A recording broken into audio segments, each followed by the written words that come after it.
of using herbal drugs, but we have more of pros, less of cons compared to the synthetic one. And we also know that extracts are also, I mean, they are more beneficial, and as well as isolated compounds are more beneficial if you are going for identification of lead compound and for drug discovery. So they are the nucleus for the birth of n number of synthetic compounds. So with this informative talk, I request Kaldi sir to propose vote of thanks.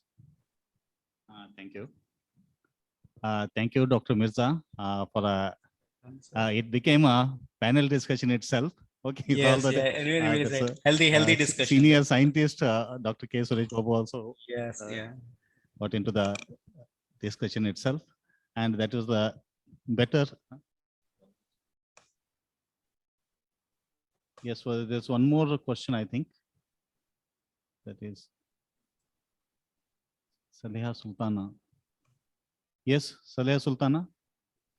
Madam, if you want to ask any questions, you can unmute yourself and yes.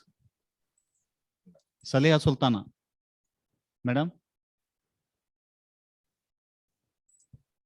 Okay, so it is when it comes to the community, that is drug providers to the community, then every era, that is in the 1990s, okay, that everyone wanted to build their muscles, and they took they were taking this durable injections. Okay, so that was the period.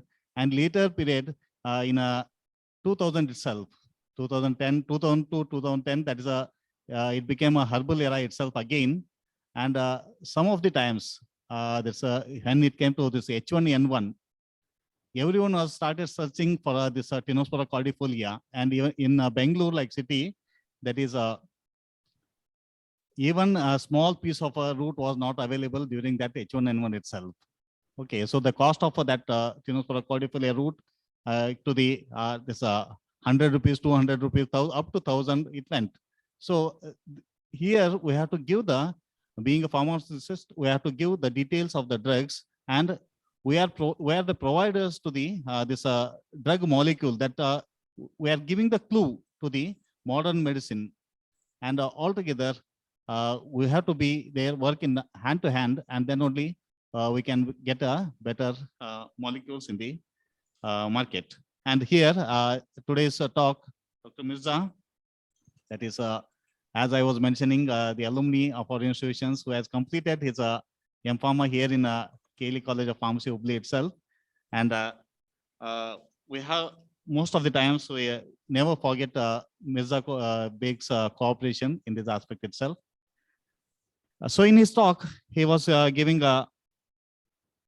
the drug-drug interaction, drug-food interaction, and the liver toxicity because of a tea. Okay, so during the COVID, everyone started the herbal drugs itself, using the herbal drugs, and everyone was using ginger as well as the tea, this green tea itself.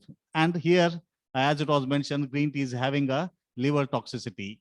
Okay, so that is everything when it comes to the usage of herbal drugs or the allopathic drugs itself, that is limited use should be there.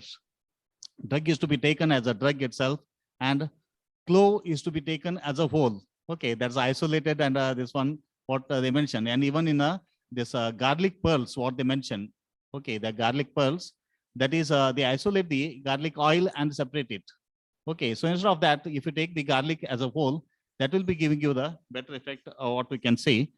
And here in his talk, he has given the this alternative system of medicines and the this complementary medicine, and now it has come to the integrative medicine itself.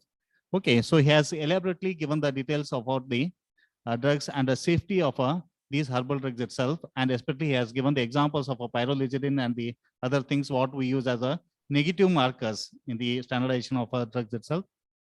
Thank you, Mirza Beg, for the elaborative discussion and nice talk. Thank you, delegates. Okay. Thank you, sir. Thanks for invitation. Dear delegates, we'll end this session here, and we shall again join back for the second session of the morning program, that is by Dr. Salma Khanam madam. We will join at 11:15 for this session.